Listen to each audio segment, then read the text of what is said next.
नमस्कार। इस वक्त आप देख रहे हैं जेके न्यूज़। स्वागत है आपका सुबह सुबह के सभी मुख्य समाचारों में। आप लोगों को जैसा कि पता है कि सेलेक्टिवली न्यूज़ लाते हैं हम आपके लिए, तो चैनल को सब्सक्राइब करके बेल आइकन पर क्लिक करके ऑल पर क्लिक करें ताकि हमारे चैनल द्वारा सभी ताज़ा अपडेट्स आप तक फटाफट पहुंचती रहें। देश में जल्द ही कोरोना वैक्सीन को मंजूरी मिलने की उम्मीद, स्वास्थ्य मंत्रालय ने कहा। जी हां, देश में तैयार हो रहे कोरोना वायरस की 3 वैक्सीन को केंद्रीय drugs standard control organisation CDSCO की हरी झंडी मिलने का इंतजार है।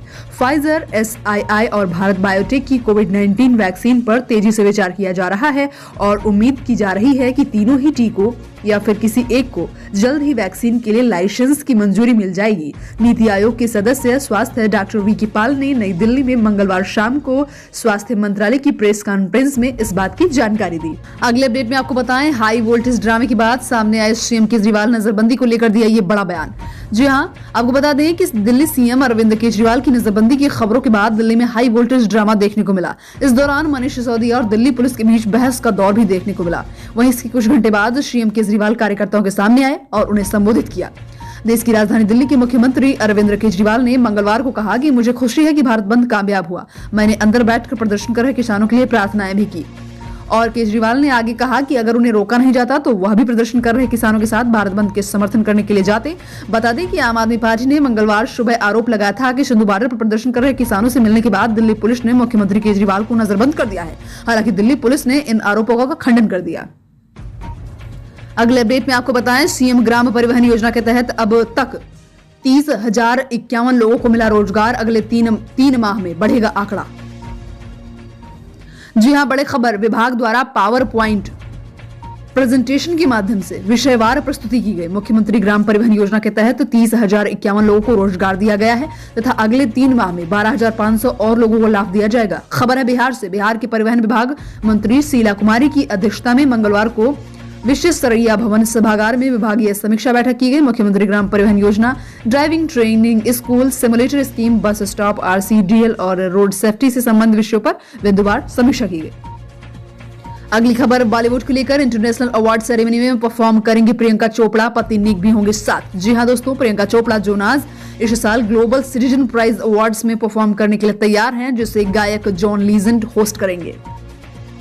अगला बड़ा अपडेट, IRCTC ने बदल दिया टिकट बुकिंग का नियम, अब करना होगा ये काम। रेल यात्रियों के लिए जरूरी सूचना, IRCTC ने टिकट बुक कराने के नियमों में बदलाव किया है। ऐसे में ऑनलाइन टिकट बुक कराने में एक कंडीशन जुड़ गई है। इसका पालन करना प्रत्येक यात्री के लिए आवश्यक है। अब से टिकट बुकिंग में रजिस्टर्ड कॉन्टैक्ट नंबर में यात्री को अपना ही नंबर एंटर कराना होगा, चाहे टिकट बुकिंग किसी ने भी की हो। जी हाँ, रेलवे का मकसद है कि जितने भी यात्री ट्रेन में सफर कर रहे हैं उनका नंबर PRS सिस्टम में दर्ज होना चाहिए। कई बार ट्रेन कैंसिल होने या ट्रेन के टाइम टेबल में किसी तरह के बदलाव होने पर यात्रियों को इसकी सूचना नहीं मिलती है। इसीलिए रेलवे यात्रियों की सुविधा के लिए ही इस सर्विस को शुरू कर रहा है और अभी तक रेलवे SMS के जरिए सभी सूचनाएं मुसाफिरों तक पहुंचाता भी है। अगला बड़ा अपडेट, यूपी से मिशन रोजगार, 3,209 नलकूप चालकों को मिलेगी नौकरी। CM योगी कल देंगे नियुक्ति पत्र। यूपी के युवाओं और किसानों दोनों के लिए खुशखबरी है। दरअसल योगी सरकार नवचयनित नलकूप चालकों को नियुक्ति पत्र सौंपेगी। इनकी नियुक्ति से उन किसानों को भी फायदा मिलेगा जिन्हें सिंचाई के लिए दिक्कतों का सामना करना पड़ता है। मुख्यमंत्री योगी आदित्यनाथ 9 दिसंबर को सरकारी आवास पर मिशन रोजगार के तहत सिंचाई एवं जल संसाधन विभाग के नवचयनित 3,209 नलकूप चालकों को नियुक्ति पत्र वितरित करेंगे। इस मौके पर नियुक्ति पत्र पाने वाले अभ्यर्थियों से मुख्यमंत्री वर्चुअल संवाद भी करेंगे। गौरतलब है कि इन नलकूप चालकों का चयन उत्तर प्रदेश अधीनस्थ सेवा चयन आयोग द्वारा परीक्षा के माध्यम से किया गया है। अगला बड़ा अपडेट, सुशील मोदी ने तेजस्वी पर साधा निशाना, कहा दम है तो गांधी मैदान में 1 लाख किसान जुटा कर दिखाएं। उन्होंने कहा कि पंजाब से 2.5 गुना ज्यादा विकास दर बिहार में है। बाजार समिति कानूनों को यहां पहले ही खत्म कर बिचौलिए की चंगुल से मुक्त कर दिया है। बिहार ने बहुत पहले ही यहां के किसानों के लिए बेहतर चयन का मौका उपलब्ध कराया है। भारत बंद में बिहार के तेजस्वी यादव की भाग नहीं लेने पर बिहार के पूर्व उप मुख्यमंत्री सुशील कुमार मोदी ने कहा कि नेता प्रतिपक्ष बंद का आह्वान कर दिल्ली चले गए। तेजस्वी का यहाँ मन नहीं लगता है। जब पटना में पानी था वे दिल्ली चले गए, चमकी बुखार में भी वे नहीं थे। ये कैसे लोग हैं, इससे समझा जा सकता है। सुशील मोदी ने कहा कि किसानों की बात करते हैं, यहाँ विरोध में एक भी किसान नहीं निकला। यदि दम है तो गांधी मैदान में लाख किसान को जुटाकर विपक्ष दिखाएं। वित्त मंत्री के नाते बिहार का सेवा का मौका मिला। देश में विकास की दर में सबसे ज्यादा वृद्धि दर वाला राज्य बिहार ही है। उन्होंने कहा कि पंजाब से 2.5 गुना ज्यादा विकास दर बिहार का है। बाजार समिति कानून को यहाँ पहले ही खत्म कर बिचौलिए के चंगुल से मुक्त कर दिया। बिहार ने बहुत पहले ही यहाँ के किसानों के लिए बेहतर चयन का मौका उपलब्ध कराया है। ये अपडेट में आपको बताएं, हार्दिक पांड्या ने इस खिलाड़ी को दिया अपना man of the series award का। आप इसके ज्यादा हकदार हैं। ऑस्ट्रेलिया के खिलाफ T20 सीरीज में शानदार प्रदर्शन के लिए मैन ऑफ द सीरीज बने भारतीय ऑलराउंडर हार्दिक पांड्या ने मंगलवार को कहा कि तेज गेंदबाज टी नटराजन अपनी शानदार गेंदबाजी के कारण इस पुरस्कार के असली हकदार हैं। तमिलनाडु के 29 वर्षीय तेज गेंदबाज नटराजन ने कैनबरा में तीसरे वनडे के जरिए इंटरनेशनल क्रिकेट में डेब्यू किया और उन्होंने 4 मैचों में 8 विकेट लिए। पांड्या ने ट्वीट करके कहा कि इस सीरीज में आपने बेजोड़ प्रदर्शन किया। नटराजन, भारत की तरफ से डेब्यू करते हुए मुश्किल परिस्थितियों में बेहतरीन प्रदर्शन करने से आपकी प्रतिभा और कड़ी मेहनत का पता चलता है। अगला अपडेट, हनुमान मंदिर के लिए मुस्लिम शख्स ने दान कर दी 1 करोड़ रुपए की जमीन, हो रही है बहुत प्रशंसा। बेंगलुरु के बाहरी इलाके में बने एक हनुमान मंदिर का विस्तार करने के लिए एक मुस्लिम बिजनेसमैन ने 1634 स्क्वायर फीट जमीन डोनेट की। इस जमीन की कीमत 80 लाख रुपए से लेकर 1 करोड़ रुपए तक आंकी जा रही है। मुस्लिम बिजनेसमैन के इस फैसले को लोग प्रशंसा कर रहे हैं। गुड्स ट्रांसपोर्ट सर्विस का बिजनेस करने वाले MMG बादशाह ने देखा कि बालगीरापुर में उनकी 3 एकड़ जमीन से सटा एक हनुमान जी का मंदिर है। इस मंदिर में लगातार भक्तों की संख्या बढ़ती जा रही है, जिसकी वजह से वहां काफी दिक्कतें सामने आ रही हैं। उन दिक्कतों का सामना देखकर उन्होंने इस बात का फैसला लिया। अगला बड़ा अपडेट, स्वास्थ्य विभाग की बड़ी तैयारी। यूपी के 8 जिलों में 21 दिसंबर से चलेगा ये अभियान। प्रदेश से फाइलेरिया रोग के उन्मूलन के लिए 21 दिसंबर से 8 जिलों औरैया, इटावा, फर्रुखाबाद, गाजीपुर, कन्नौज, कौशाम्बी, रायबरेली एवं सुल्तानपुर में अभियान चलाया जाएगा और इस संबंध में मास ड्रग एडमिनिस्ट्रेशन अभियान की तैयारियों की मंगलवार को समीक्षा की गई। इस दौरान स्वास्थ्य सचिव वी हेगाली जिमोमी ने कहा कि फाइलेरिया उन्मूलन कार्यक्रम की गंभीरता को देखते हुए इसे मिशन के तौर पर चलाया जाए। उन्होंने पंचायती राज, शिक्षा विभाग, ग्राम्य विकास, नगर विकास, समेकित बाल विकास योजना, समाज कल्याण एवं सूचना विभाग के उपस्थित अधिकारियों से मास ड्रग एडमिनिस्ट्रेशन अभियान को सफल बनाने के लिए आपस में समन्वय बनाकर कार्य करने का अनुरोध किया। अगला अपडेट, राजस्थान से इंदिरा रसोई का दिख रहा है लाभ। 3 माह ने 1 करोड़ पहुंची है खाने वालों की संख्या। जी हाँ, नगर पालिका और नगर परिषद क्षेत्रों में हर रोज भोजन सीमा 300 थाली, नगर निगम क्षेत्र में प्रतिदिन 600 थाली प्रति रसोई प्रतिदिन है। एवं आवश्यकता होने पर इसे 100% तक बढ़ाया जा रहा है। राजस्थान में 3 महीने पहले शुरू की गई इंदिरा रसोई में खाना खाने वालों की संख्या 1 करोड़ तक पहुंच गई है। इंदिरा रसोई योजना में राजस्थान के सभी 213 नगरीय निकायों में 358 रसोइयां चल रही हैं, जहां जरूरतमंदों को सस्ता और पौष्टिक खाना खिलाया जाता है। भारत में 30 करोड़ लोगों को मिलेगी कोरोना वैक्सीन की पहली डोज, सरकार ने बना लिया लिस्ट। कोरोना वायरस वैक्सीन के टीकाकरण के लिए सरकार ने तैयारियां कर ली हैं। टीकाकरण के लिए 30 करोड़ भारतीयों को चिन्हित किया गया है। केंद्रीय स्वास्थ्य एवं परिवार कल्याण मंत्रालय ने इस बात की पुष्टि की। स्वास्थ्य मंत्रालय ने कहा है कि राष्ट्रीय विशेषज्ञ समूह ने 30 करोड़ भारतीयों को पहले वैक्सीन शॉट्स देने की सिफारिश की। आंकड़ों में 1 crore health care workers, 2 crore frontline workers और 27 करोड़ आम लोगों को पहले दिया जाएगा, जो एक्सपर्ट्स ग्रुप द्वारा तय कर लिए गए। ये जो लोग 1 करोड़ तय किए गए आम, ये भी एक्सपर्ट्स ग्रुप के लोग हैं। बाद में जो है आम जनता की बारी आएगी। भारत ने इस देश को टेक्नो पार्क के निर्माण के लिए दिए हैं $30 लाख। जी हाँ, फलस्तीन भारत टेक्नो पार्क के निर्माण के लिए भारत ने आज $30 लाख की अंतिम किस्त दान की, जिस पर राजनयिक सलाहकार डॉक्टर मजदी अल खाल्दी ने भारत को धन्यवाद दिया। भारत ने मंगलवार को फलस्तीन भारत टेक्नो पार्क के निर्माण के लिए $30 लाख की अंतिम किस्त दे दी। इस टेक्नो पार्क के जरिए फलस्तीनी सूचना प्रौद्योगिकी उद्यमियों को स्थानीय, क्षेत्रीय और वैश्विक बाजार से संपर्क करने में मदद मिलेगी। सुशील मोदी ने ट्वीट करके कहा कि भारत बंद के समर्थन की घोषणा कर खुद लालू के राजकुमार दिल्ली चले गए। यह कोई पहली बार नहीं हुआ है। ईश्वर ऐसा विपक्ष लंबे समय तक बनाए रखे।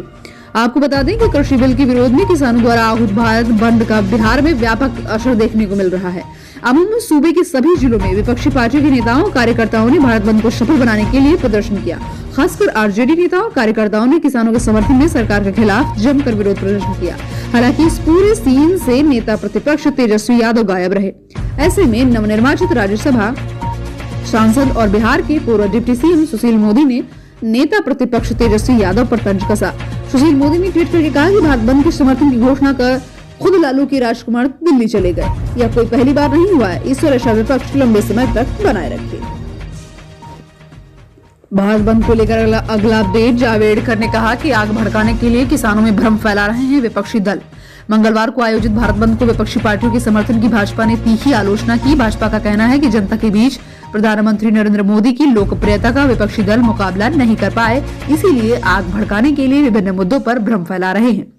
जावड़ेकर ने कहा कि वाम शासित केरल में तो एपीएमसी है ही नहीं। केंद्रीय मंत्री प्रकाश जावड़ेकर ने कहा कि विपक्षी पार्टियों द्वारा शासित कई राज्यों ने कॉन्ट्रैक्ट फार्मिंग को शुरू किया है। उन्होंने ट्वीट करके कहा कि अगर ढूंढ का कोई नाम होता, क्या आप जानते थे कि वामपंथी दलों द्वारा शासित केरल में कृषि उपज विपणन समितियां भी नहीं है, लेकिन वामपंथी दल आज सड़कों पर है और नरेंद्र मोदी सरकार पर एपीएमसी को कमजोर करने का आरोप लगा रहे हैं। ब्रिटेन में टीकाकरण की शुरुआत, जाने क्या होता है जब किसी को लगती है कोरोना वैक्सीन। ब्रिटेन में टीकाकरण की शुरुआत हो गई है। वहां के 50 अस्पतालों में फाइजर बायोएनटेक की वैक्सीन उपलब्ध करा दी गई है। वैक्सीन को लेकर भारतवासियों में भी काफी उत्सुकता नजर आ रही है। हालांकि इस बीच अफवाहें भी खूब तैयार हो रही हैं। तो हम आपको बताते हैं कि फाइजर की कोरोना वैक्सीन को बाह में लगाया जाता है और इस वैक्सीन को नई मैसेंजर आरएनए तकनीक के जरिए कोरोना वायरस के जेनेटिक कोड के हिस्से से विकसित किया गया है। प्रतिरक्षा के लिए 3 सप्ताह में 2 खुराक दी जाती हैं। परीक्षण के दौरान वैक्सीन 95% प्रभावी रही। फाइजर के मुताबिक ट्रायल के दौरान स्वयंसेवकों में हल्के व मध्यम साइड इफेक्ट्स देखने में मिलते हैं, जो जल्द ही खत्म भी हो जाते हैं। दूसरी खुराक के बाद 3.8% स्वयंसेवकों को थकान और 2% को सिर दर्द की शिकायत हुई है, ऐसा माना गया है। वैक्सीन ने दूसरी खुराक के 7 दिन के बाद कोविड-19 को रोका। इसे पहली खुराक के 1 महीने बाद दिया गया था। क्लिनिकल ट्रायल को यह पता लगाने के लिए नहीं निर्धारित किया गया कि प्रतिरक्षा प्राप्त करने वाला अभी भी किसी और व्यक्ति को कोरोना वायरस का प्रसार कर सकता है या नहीं। कुछ वैक्सीन जैसे हेपेटाइटिस ए ऐसी सुरक्षा होती है जिन्हें स्टेरलाइजिंग इम्यूनिटी के रूप में जाना जाता है। हालांकि दूसरों के साथ ऐसा नहीं है। Johns Hopkins Bloomberg school of public health के संक्रामक रोग विशेषज्ञ डॉक्टर अनीता सेठ ने कहा कि जब तक वैक्सीन के प्रभाव की पूरी रिपोर्ट सामने नहीं आ जाती, तब तक भीड़भाड़ वाले स्थानों से बचना बेहतर है। यानी कि कोरोना वैक्सीन लगने के बाद भी बचना आवश्यक है। तो ये तो इतनी बड़ी खबर, आगे भी आपको बताते रहेंगे। उससे पहले आपसे एक निवेदन, वीडियो पसंद आने पर वीडियो को लाइक जरूर करें, चैनल को सब्सक्राइब नहीं किया है तो कर लें और बेल आइकन पर क्लिक करके ऑल वाला ऑप्शन दबा दें, ताकि हमारे द्वारा काम की खबरें आप तक फटाफट पहुंचती रहें। चलिए बढ़ते हैं आगे। अगली खबर, लद्दाख से अरुणाचल तक बॉर्डर पर मिलिट्री कैंप बना रहा चीन, इससे पीएलए को पेट्रोलिंग में मदद मिलेगी। डोकलाम विवाद के बाद से चीन लाइन ऑफ एक्चुअल कंट्रोल के आसपास अपनी साजिशों से बाज नहीं आ रहा है। सूत्रों के मुताबिक चीनी सेना ने बॉर्डर के आसपास के गहराई वाले इलाकों में संघर्ष से निपटने के लिए अपनी तैयारियां तेज कर दी हैं। चीनी सेना लद्दाख से अरुणाचल प्रदेश तक लेक के आसपास कई मिलिट्री कैंप डेवलप करने में जुटी हुई है। न्यूज एजेंसी ने सूत्रों के हवाले से बताया है कि चीन का मकसद अपने सैनिकों को पेट्रोलिंग के लिए अच्छे हालात मुहैया कराना हो सकता है। भारत और चीन के बीच अप्रैल मई से ही तनाव बना हुआ है। दोनों देशों के जवाब लद्दाख में करीब 18,000 फीट की ऊंचाई पर कड़ाके की ठंड में एक दूसरे के सामने डटे हुए हैं। सरकार के सूत्रों ने न्यूज एजेंसी को बताया है कि चीनी सेना को लेक पर मिलिट्री कैंप बनाते देखा गया है। वहां करीब 20 के आसपास ऐसे कैंप होने की आशंका है जहां कुछ नागरिकों की मौजूदगी भी देखी गई है। और उन्होंने बताया कि ऐसे कैंप चीनी सेना को दुर्गम इलाकों में पेट्रोलिंग के लिए बेहतर हालात मुहैया कराने में मददगार हो सकते हैं। इसी के साथ साथ आपको बताएं, विराट और अनुष्का के पेरेंट्स बनने की खबर 2020 में सबसे ज्यादा पसंद की जाने वाली पोस्ट बनी है। जी हां, सोशल मीडिया पर भारतीय कप्तान विराट कोहली की एक पोस्ट 2020 में सबसे ज्यादा बार लाइक की गई। इस अगस्त में विराट और अनुष्का शर्मा ने अपने पिता बनने की सोशल मीडिया पर खबर फैलाई। इसके बाद से फैंस की खुशियों का ठिकाना नहीं रहा और सोशल मीडिया पर उनकी ये फोटो 2020 की सबसे ज्यादा पसंद की जाने वाली फोटो बनी।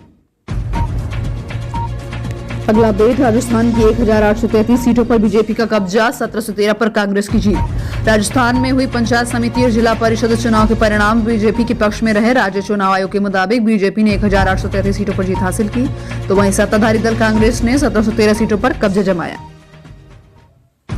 पेट्रोल हुआ 90 रुपए के पार, तो सुब्रमण्यम स्वामी ने अपनी ही सरकार पर साधा निशाना, कहा 40 रुपए होनी चाहिए थी कीमत। बीजेपी नेता सुब्रमण्यम स्वामी ने पेट्रोल के दाम को लेकर सरकार पर निशाना साधा है।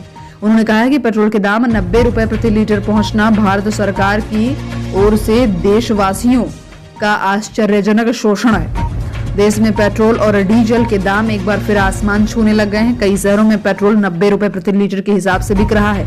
ऐसे में लोगों को परेशानी का सामना करना पड़ रहा है। इसके साथ ही बीजेपी को अपने ही नेताओं का विरोध झेलना पड़ रहा है। इस बीच बीजेपी नेता सुब्रमण्यम स्वामी ने भी पेट्रोल के बढ़ते दाम को लेकर सरकार पर साधा है निशाना।